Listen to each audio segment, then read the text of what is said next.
Hey guys, welcome to very academy. आज हम UPSC सी set के लिए सिलेबस डिस्कस करेंगे, ठीक है। और जो सी सेट का सिलेबस होता है वो दो पार्ट में डिवाइड होता है। आप कह सकते हो कि जो भी 6 क्लास से लेकर 12th क्लास तक का बेसिक होता है उसका मिक्सचर होता है, ठीक है। इंग्लिश और मैथमेटिक्स का, ठीक है।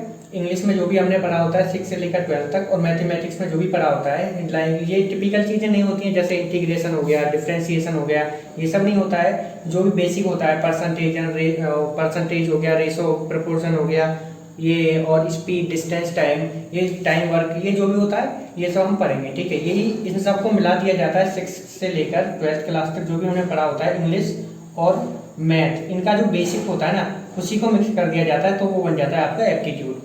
तो एप्टीट्यूड कह लो या फिर सी सेट होता है वैसे यूपीएससी में। ये सभी एप्टीट्यूड जो होता है ये सभी एग्जाम्स के लिए कॉमन होता है, ठीक है, लगभग लगभग कॉमन होता है।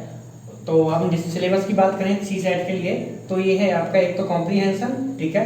दूसरा आपका हो गया interpersonal skills including communication skills. Number third logical reasoning and analytical ability. Number fourth पे आता है decision making and problem solving. और number fifth general mental ability. और सिक्स हो गया आपका मैथमेटिक्स डेटा इंटरप्रिटेशन। और सेवन्थ हो गया स्पेशल रीजनिंग, ठीक है। ये हो गया आपका जैसे कि जो हमने पढ़ा है ना आकृतियाँ, ठीक है, वो हो गया। नंबर 8 पे आता है आपका ब्लड रिलेशंस। ये आपके लिए नया हो सकता है, ठीक है, और ये थोड़ा टिपिकल भी होता है क्योंकि मैं ये तो हमने सब पढ़ा होता है मैथमेटिक्स और इंग्लिश। ब्लड रिलेशन हम फर्स्ट टाइम पढ़ते हैं तो वो थोड़ा अंडरस्टैंडिंग नहीं होता है इतना, लेकिन एक दो बार जब हम रिवाइज करते हैं तो आसानी से समझ आ जाता है। अगर इनके रेशो की बात करें तो मैथमेटिक्स जो पोर्शन होता है वो 70% के अराउंड आता है, कभी थोड़ा वेरी कर जाता है। और इंग्लिश का जो होता है वो 30% आता है। अब इंग्लिश में 30% में से 25%, 20 से लेकर 25% ईजी टू अंडरस्टैंडेबल होता है जो हो जाता है। 5% कभी कभी 10% अगर टफ एग्जाम सेट होता है तो फिर 10% या 5% हम कर ही नहीं पाते, ठीक है। इतना मतलब इस तरीके से बनाते हैं वो डिजाइन करते हैं क्वेश्चन को कि हम फिगर आउट नहीं कर पाते कि वो क्या पूछना चाह रहा है, ठीक है। तो ये होता है चाहे आपकी इंग्लिश कितनी भी अच्छी है। और इंग्लिश का सिलेबस आप लिमिटेड नहीं है, इसकी कोई लिमिटेशन नहीं है, आप जितना पढ़ोगे उतना ही सिलेबस आगे बढ़ता जाता है। इसका एक लिमिटेशन होती है, आप एक टाइम पे जाके रुक जाते हो कि हाँ भाई इससे टफ नहीं आ सकता, ठीक है। तो मैथमेटिक्स में आपकी अगर हम बात करें इसमें से 20% तक आ जाते हैं और मैथमेटिक्स में आपके 60% तक आ जाते हैं, ठीक है। तो हम पहले मैथमेटिक्स पढ़ाएंगे उसके बाद इंग्लिश पढ़ाएंगे, दोनों चीज़ें पढ़ाएंगे, ऐसा नहीं है कुछ नहीं छोड़ेंगे, ठीक है।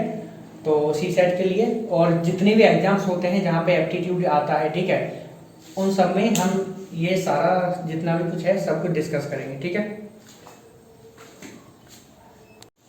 तो अब हम बात करते हैं मैथमेटिक्स की कि जो एप्टीट्यूड के अंदर मैथमेटिक्स होता है उसमें कौन कौन से चैप्टर्स आते हैं, ठीक है।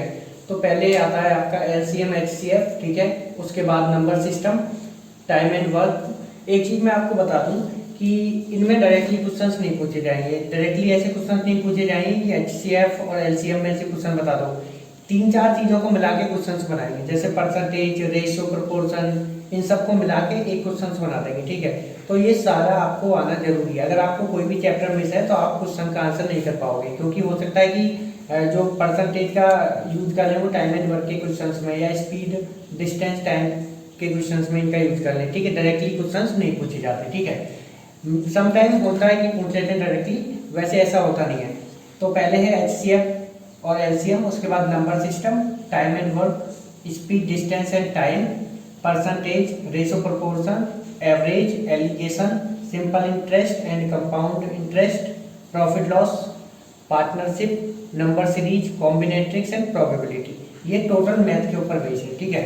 उसके बाद अगर हम बात करें तो ये रीजनिंग बेस है, ठीक है, जैसे कि कैलेंडर हो गया, clock, blood relation, coding decoding, sitting arrangement, Venn diagrams, water image, mirror image, dice cube, missing term दोनों में होता है, इंग्लिश में भी होता है और आपका मैथमेटिक्स में भी होता है, स्पेटियल रीजनिंग, ठीक है। तो ये सब आपका मैंने कंसीडर कर लिया है मैथमेटिक्स पार्ट 1 के अंदर। पार्ट 2 इंग्लिश है, ठीक है। तो इंग्लिश में क्या होता है वो हम डिस्कस करेंगे अभी। ये टोटल मैथमेटिक्स का है। इसमें ये जो 14 चैप्टर्स हैं जो ब्लू पेन से लिखे हुए हैं, इनमें थोड़ा टाइम लगता है, ये टाइम कंज्यूमिंग होते हैं थोड़े, लेकिन ये जो है आपके जो 10 चैप्टर जो ब्लैक से लिखे हुए हैं ये एक दिन में हो जाएंगे आपके, ठीक है। हो सकता है एक दिन में आप 2 भी खत्म कर लो, ठीक है। ब्लड रिलेशन थोड़ा टिपिकल होता है और आपका इसमें और कुछ नहीं होता, ठीक है, सब कुछ इजी होता है। इसके बाद बात करें तो हम करेंगे कैसे। सबसे पहले हम टॉपिक जैसे HCF और LCM है इसको पढ़ेंगे। इसके बाद इस पे जितने भी क्वेश्चंस हैं उनको सॉल्व करेंगे, प्रैक्टिस क्वेश्चन करेंगे। उसके बाद PYQ करेंगे, ठीक है, सारे PYQ सॉल्व करेंगे। उसके बाद फिर अगले चैप्टर पे जाएंगे, ठीक है, 1 बाय 1 हम सबको कंप्लीट करेंगे। अब हम बात करते हैं कि जो इंग्लिश है, इंग्लिश में क्या क्या सिलेबस होता है एप्टीट्यूड के लिए, ठीक है। इंग्लिश का सिलेबस कुछ इस तरीके से है, जैसे पहले सिलोगिज्म्स हैं, उसके बाद statement, conclusion, argument, course of action, assumption, decision making, error finding, sentence correction और एंटोनियम, सिनोनियम और वर्ड रीजनिंग, ठीक है। तो इसमें सबसे इम्पोर्टेंट एक तो वर्ड रीजनिंग होता है, ठीक है, और एक ये स्टेटमेंट बेस्ड सारे, ठीक है, जैसे कि conclusion, argument, course of action और एजम्पशन, ठीक है, ये इंपॉर्टेंट है। एरर फाइंडिंग भी इंपॉर्टेंट है, लेकिन ज़्यादातर वर्ड रीजनिंग में से तो हर बार क्वेश्चन आता ही आता है, ठीक है। अब हम बात करें तो और भी बहुत सारे टॉपिक्स होते हैं इसके अंदर, लेकिन जितना आप ज़्यादा पढ़ते जाओगे उतना ही इसकी डेप्थ में जाते जाओगे, उतने ही टॉपिक्स और आते जाएंगे, ठीक है। तो इंग्लिश का जो सिलेबस है उसकी कोई लिमिटेशन नहीं है, मैंने पहले भी आपको बताया है, जितना करोगे उतना ही कम है, ठीक है। तो इसीलिए इसमें से इसीलिए अगर आप नॉर्मल भी करोगे तो इसमें अगर आप 30 मार्क्स का आता है 100 में से, तो 100% में 30% अगर आपका इंग्लिश आता है तो उसमें से आप 25 के अराउंड इसमें से इजीली गेन कर लोगे। लेकिन अगर आप इसी पे लगे रहोगे तो मैक्सिमम आपके क्या इतने आ जाएंगे, 30 आ जाएंगे। तो कितने परसेंट बढ़ा है, सिर्फ 5% बढ़ रहा है। लेकिन अगर जितनी 5% बढ़ाने के लिए आप इंग्लिश में मेहनत करोगे, अगर इतनी आप मैथमेटिक्स वाले पोर्शन पे करोगे, बहुत ज़्यादा परसेंटेज बढ़ जाएगा, ठीक है।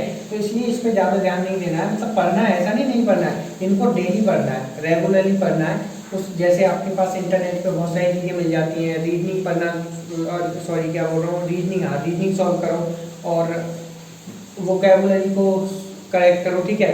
इन सबको रेगुलरली ध्यान दो, क्योंकि ये पढ़ाई नहीं जाती है, खुद से की जाती है, ठीक है। और बाकी ये जब आएगा तो हम इनको पढ़ाएंगे, ठीक है। सबसे पहले मैथमेटिक्स पढ़ाएंगे, उसके बाद इन सबको पढ़ाएंगे, इसके बाद PYQ करेंगे, ठीक है। ये सारा फ्री ऑफ कॉस्ट है, ठीक है, इसकी कोई भी चार्जेस नहीं है, ठीक है। तो बस आपको क्या करना है, आपके जितने भी फ्रेंड्स हैं उनके साथ शेयर करना है, ज़्यादा से ज़्यादा शेयर करो। और आने वाले टाइम में हम क्या है कि लाइव क्लासेस का अरेंजमेंट कर लेंगे, ठीक है। तो अभी सिर्फ इतना ही, और इसके बाद क्लासेस हम शुरू कर देंगे, ठीक है। प्लेलिस्ट के अंदर आप जाके चेकआउट कर सकते हो, ठीक है।